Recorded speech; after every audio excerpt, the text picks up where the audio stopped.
Assalamualaikum teman-teman. Saya di sini ingin menjelaskan apa dampak negatif, dampak positif bermain gadget atau handphone yang saat ini kita gunakan, ya kan? Nah, dan bagaimana sih cara mengatasinya? Saya akan menjelaskannya. Jadi begini, kawan-kawan. Di dunia ini di situs sekarang ini, zaman sekarang, pasti banyak banget dong yang bermain HP. Tidak ada, maupun yang kecil, yang tua, yang muda, pasti pada bisa bermain HP gitu. Pasti sudah banyak yang kecanduan. Nah, dampak positifnya itu apa sih? Saya jelaskan ya, kawan-kawan semua. Nih ya, dampak positif handphone bagi kehidupan remaja antara lain untuk berkomunikasi dengan teman maupun keluarga nih. Kita pasti gampang dong untuk menghubungi keluarga-keluarga sanak saudara yang di jauh, beda pulau, beda negara. Gampang karena menggunakan HP, ya kan? Nah, dampak negatifnya juga bisa menambah wawasan. Kalau kita bisa memanfaatkan dengan sebaik-baiknya, pasti kita bisa menambah wawasan mencari di internet, ya kan kawan-kawan. Juga bisa menambah teman karena ada media sosial yang memungkinkan, seperti media sosial itu seperti Facebook, Messenger, nah banyak dan lain-lain gitu, WhatsApp. Kita bisa berteman lewat HP gitu, atau bisa disebut itu teman online ya zaman sekarang itu. Nah, kita juga bisa alat hitung kayak kalkulator gitu. Kita tidak usah beli kalkulator lagi, tidak usah. Di HP ini sudah ada semuanya, kamera sudah ada, kalkulator sudah ada, sudah lengkap. Jadi orang itu gampang menggunakannya gitu. Bisa dunia hiburan juga bisa bermain game, bisa bermain sosmed, bisa bermain TikTok, kan banyak sekarang itu aplikasi-aplikasi, bisa melihat film. Sekarang itu melihat film juga bisa, tidak bisa menggunakan TV. Enggak, sekarang tuh kaset itu tidak ada gunanya lagi. Pasti orang bukannya otomatis ke YouTube aja, ya kan? Nah, selain menambah itu tadi dampak positifnya, bisa menambah wawasan gitu-gitu kan ya.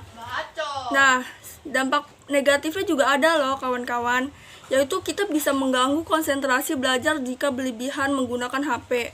Karena selalu memegang handphone setiap detiknya gitu kan. Kalau misalnya udah main HP, pasti udah malas dong untuk sholat, untuk belajar dan lain-lain gitu. Nah, kita juga mengurangkan interaksi dengan teman. Kalau misalnya kita berinteraksi dengan teman, pasti kebanyakan lewat online dong gitu, asik di online, ntar pas ketemuannya tidak asik gitu kan. Jadi kita itu sekarang dunia itu dunia online, apalagi sekarang ada COVID, jadi kita semua serba online, tidak ada yang mau bertemu gitu. Sekarang aja sekolah aja pakai HP. Kalau tidak ada HP, mana bisa kita belajar, ya kan? Harus bisa memanfaatkannya gitu, jangan berlebihan. Nah, juga mengurangi uang jajan kita karena membeli pulsa. Pasti yang biasanya untuk jajan gitu, kita untuk jajan uangnya kepake buat beli pulsa, beli kuota, buat bermain HP, bermain gadget, bermain online gitu. HP juga bisa loh mengganggu kita waktu tidur kita gitu, kalau bisa bermainnya berlebihan. Pasti kebanyakan itu kalau sudah kecanduan, udah malas tidur, udahlah ntar aja lah gitu kan. Jadi sudah malas aja gitu. Tuh, selain itu juga HP kesehatan bagi remaja tuh. Mata bisa rusak kalau berlebihan, apalagi kalau main HP sambil tiduran, itu pasti mata akan rusak. Dan juga tulang itu bisa rusak juga kalau misalnya sambil tiduran, itu kan kadang bisa begini-begini gitu kan, bisa rusak tulang. Nah, itu yang tadi itu tuh cara negatif, itu dampak negatif dan dampak positifnya.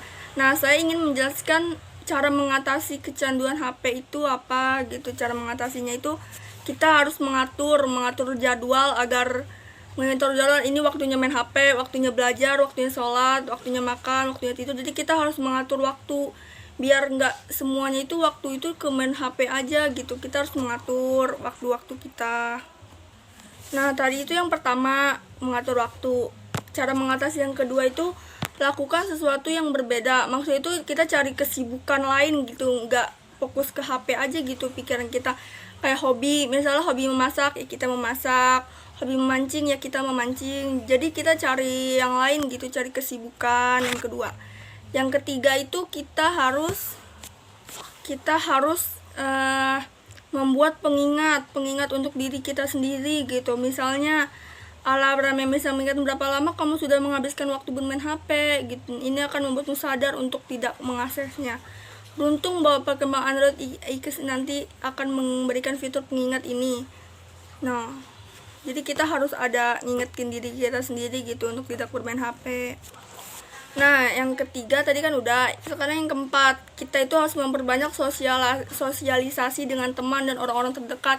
Harus banyak gitu. Kalau misalnya itu habis ada kegiatan gitu, kita harus bermain dengan teman, tetangga terdekat gitu. Biar pikiran kita itu tidak ke HP aja gitu. Nah, yang kelima itu mematikan gadget 30 menit sebelum tidur. Jadi harus dimatiin di mati daya gitu, biar nantinya kalau notif pasti bakal ada, kita lihat lagi dong, bakal main lagi.